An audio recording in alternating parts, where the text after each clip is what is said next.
Azərbaycan mətbuatı özünün 150 illik bir əsr yarımlıq tarixi dövrünü yaşayır. Keçilən şərəfli yol Cənubi Qafqaz regionunda ən qədim mətbuat ənənələrindən birinə malik olduğumuzu sübut edir. 1875-ci ildə Həsən bəy Zərdabinin əsasını qoyduğu milli mətbuat zəfərimizdən sonra yeni milli vəzifələr dövrünə, texnoloji və institusional mərhələyə qədəm qoyur. Milli Məclisin müzakirəsində çıxarılan yeni qanun layihəsi, media haqqında qanunda dəyişikliklər də bu məqsədə xidmət edir. 44 günlük vətən müharibəsi informasiya məkanında da yeni reallıqlar yarattı. Müharibə göstərdi ki, müasir dövrdə dövlətlərin təhlükəsizliyi coğrafi, mavi və kiber məkanda informasiya sərhədlərinin müdafiəsi ilə ölçülür. Yeni layihə dövlətin milli informasiya məkanını hibrid hücumlardan qorumaq ideyasından qaynaqlanır, qalib informasiya siyasətinin yürüdülməsini, onun davam etdirilməsini nəzərdə tutur, regional və beynəlxalq məkanda yaranan çağırışlara uyğun media strukturlarının gücləndirilməsi, institusional mexanizmlərin təkmilləşdirilməsi istəklərindən irəli gəlir. 2019-cu ildə Prezident İlham Əliyev media sahəsində islahatları dərinləşdirən mühüm qərarlar imzaladı. Məqsəd ordu ilə yanaşı, informasiya resurslarının da səfərbərliyi əslində savaşa hazırlığı idi.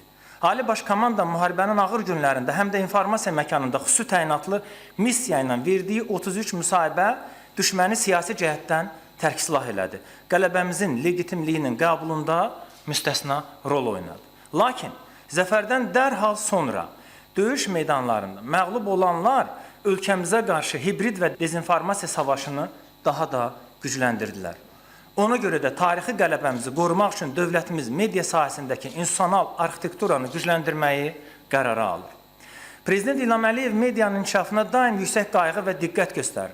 Bütün xarici səfərləri və daxili görüşləri, o cümlədən ilin yekunları və gələcək dövrün strategiyaları məhz media platformaları üzərindən dünyaya yayılır. Yüseydin ləğvi zamanı üzə çıxan məxfi sənədlər Prezidentin hər zaman yalancı dördlük adlandırdığı qüvvələri də ifşa elədi və dünyada müstəqil mətbuat yoxdur tezisinin bir daha sübutu oldu. Belə bir mühitdə Şərqi Avropa, Yaxın Şərq və postsovet məkanında baş verən qanlı hadisələr, beynəlxalq donor şəbəkələrinin informasiya və ictimai siyasi fəaliyyət sahəsinə müdaxiləsinin qarşısını almağı, şəffaflığı, hesabatlığı və milli maraqların qorunmasını tələb edir. Azərbaycan informasiya suverenliyinə zidd olan qanunsuz maliyyələşmə kanallarına qarşı hüquqi tədbirlərini gücləndirdi. Xatırladaq ki, ölkəmizdə həyata keçirilən media statlarının yol xəritəsi olan media haqqında qanun 2022-ci ildə qəbul olundu. Ötən dövrdə ölkənin informasiya mühitinin sağlamlaşdırılması və qorunması sahəsində yeni hüquqi haqlar müsbət nəticələrini göstərdi. İnformasiya coğrafiyamız daha da genişləndi. Milli maraqlarımızın müdafiəsində mətbuatın rolu artdı. İndi yeni mərhələdə mediada vahid dövlət siyasətinin bir mərkəzdən idarə olunması qərara alınır. Dünyada informasiya müharibələrinin miqyasının böyüdüyü, süni intellekt texnologiyalarının dezinformasiyanın istehsalı və yayılmasını misli görünməmiş səviyyədə artırdığı bir dövrdə media idarəçiliyinin parçalanmış strukturlarla həyata keçirilməsi artıq özünü doğrultmur. Vahid kommunikasiya siyasəti Azərbaycanın yeni institusional modelə keçidini tələb edir. Hazırda media sahəsindəki əvvəlki islahatlar çərçivəsində iki qurum fəaliyyət göstərir. Azərbaycan Respublikasının Audio-Vizual Şurası və Medianın İnkişafı Agentliyi. Hər iki qurumun fəaliyyəti bir-birini tamamlayır. Audio-Vizual Şura media sahəsindəki lisenziyalaşdırmanı, tənzimləməni və qanunvericiliyə əməl olunmasına nəzarəti, Media Agentliyi isə inkişaf və dəstək funksiyalarını uğurla həyata keçirir. Lakin müasir dövrün reallığı fərqli yanaşmaları tələb edir. Dünyada kommunikasiya sistemləri arasında inteqrasiya nəticəsində çap, onlayn və audio-vizual media arasındakı sərhədlər artıq silinib. İndi bir media subyekti eyni zamanda həm internet saytı, həm YouTube kanalı, həm sosial media hesabı, həm də ənənəvi efir yayımçısıdır. İnformasiya sisteminin əsas sütunu olan mediaya yeni reallıqda vahid yanaşma gərəkdir. Eyni zamanda milli informasiya təhlükəsizliyini və medianın iqtisadi müstəqilliyini təmin etmək üçün Azərbaycanda media sahəsinə münasibətdə daha çevik və kollegial mexanizmə keçid zəruridir. Layihəyə görə media haqqında qanuna dəyişikliklər nəzərdə tutulur. Təkliflərin əsas mahiyyəti ondan ibarətdir ki, mövcud Audiovizual Şuranın və Media Agentliyinin strukturları əsasında kollegial idarəetmə sisteminə malik vahid bir qurum, Media və Yayım Şurası yaradılır. Nəticədə media haqqında qanunun 43-cü maddəsinə əsasən Azərbaycan Respublikasında media və yayım sahəsində səlahiyyətli dövlət orqanı şuru olaraq təsis edilir. Qurumun səlahiyyətləri əhəmiyyətli dərəcədə genişləndirilir. O, tənzimləmə funksiyası olan lisenziyalaşdırılma, media reyestrinin aparılması və qanunvericiliyə nəzarətlə bərabər həm də inkişaf, dəstək, ictimai rəyin öyrənilməsi və strateji informasiya siyasəti funksiyalarını da özündə birləşdirir. Yeni model dövlət siyasətinin hazırlanması, həyata keçirilməsi və qiymətləndirilməsi mexanizmlərini eyni insanal quruma həvalə edir. Beləliklə, media sahəsində qərarların qəbulu, onların icrası, nəticələrin təhlili arasında vaxt itkisi və idarəetmə boşluqları minimuma endirilir. İnformasiya müharibələrinin sürətləndiyi dövrdə dövlətin çevik reaksiya imkanlarını əhəmiyyətli dərəcədə artırır. Kollegial idarəetmə media sahəsində qərarların qəbulu prosesinin şəffaflığını da gücləndirir.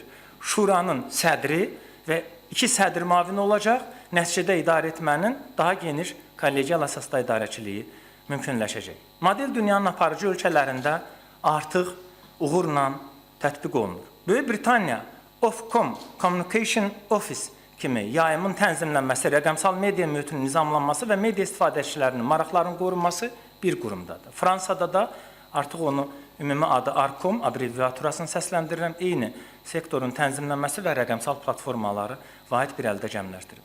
Təkcə Britaniya, Fransa deyil, Almaniya, İtaliya, Kanada, Avstraliya kimi ölkələrdə də dediyimiz strateji kommunikasiya, media tənzimlənməsi, o cümlədən televiziyalar vahid bir sistemdədir. İnformasiya siyasətində dövlətin vahid institusional yanaşması öz növbəsində ölkəmizin informasiya məkanına xarici dövlətlərin sistemli hücumlarının qarşısını almağa, hibrid internet platformaları vasitəsilə kəşfiyyat mərkəzlərinin himayə elədiyi dezinformasiya dalğalarının təsirini azaltmağa və digər negativlərlə mübarizə aparmağa da imkan verəcəkdir. Beynəlxalq auditoriyaya çıxmaq və informasiya məkanında suverenliyimizi qorumaq üçün ötən illər ərzində mühüm işlər həyata keçirilib. Xüsusilə qlobal medialarla yaxından əməkdaşlıq və birgə layihələr, o cümlədən ilk beynəlxalq televiziya kanalı olan CBC və indi artıq A-News TV eyni anda bir neçə dildə Azərbaycan, Rus, İngilis, erməni dillərində xəbər yayımları həyata keçirilir. Xatırladaq ki, 25-ci ilin sonunda Dövlət Statistika Komitəsinin məlumatına görə Azərbaycan Respublikası ərazisində 92 audiovizual media subyekti fəaliyyət göstərir. Onlardan 47-si televiziya, 23-ü radio, 6-sı sifarişli yayım xidməti və 49-u retranslasiya operatoru xidməti kimi fəaliyyət aparır. Qarabağ və Şərqi Zəngəzur işğal dövründə informasiya blokadası yaşayırdı. Azərbaycan mediası və yayım sistemləri 10 illiklərlə həmin məkana daxil ola bilmirdi. Qələbəmizdən sonra Xankəndidən, Şuşadan və digər yaşayış məntəqələrində yayımlanan televiziya və radio proqramları dövlətimizin suverenliyinin informasiya sahəsində təsdiqidir. İnternet televiziyaları və YouTube kanalları formatında fəaliyyət göstərən media subyektlərinin sayı son illərdə kəskin artıb, lakin belə statistik böyümə həmişə keyfiyyət yüksəlişini də doğurmayıb. Yeni nizamlama və infrastrukturun təkmilləşdirilməsi qanunda nəzərdə tutulduğu kimi media reyestri şuranın genişləndirilmiş səlahiyyətləri çərçivəsində bu məsələnin də tənzimlənəcəyinə inanırıq.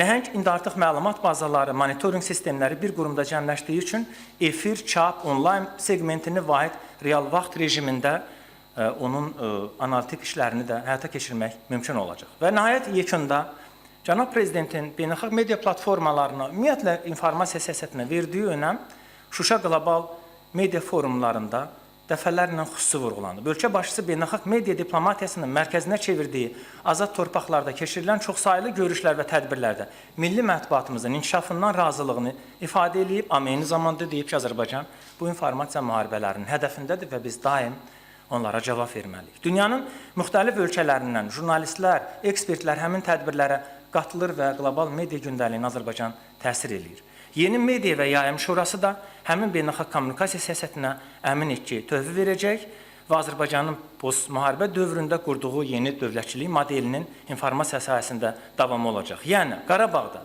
Şərqi Zəngəzurda yeni idarəetmə sistemi formalaşdığı kimi, eyni prinsiplərinə milli informasiya məkanında da suverenliyimiz, təhlükəsizliyimiz və inkişaf prinsiplərinə əsaslanan yeni institusional təsisat formalaşmış olacaq.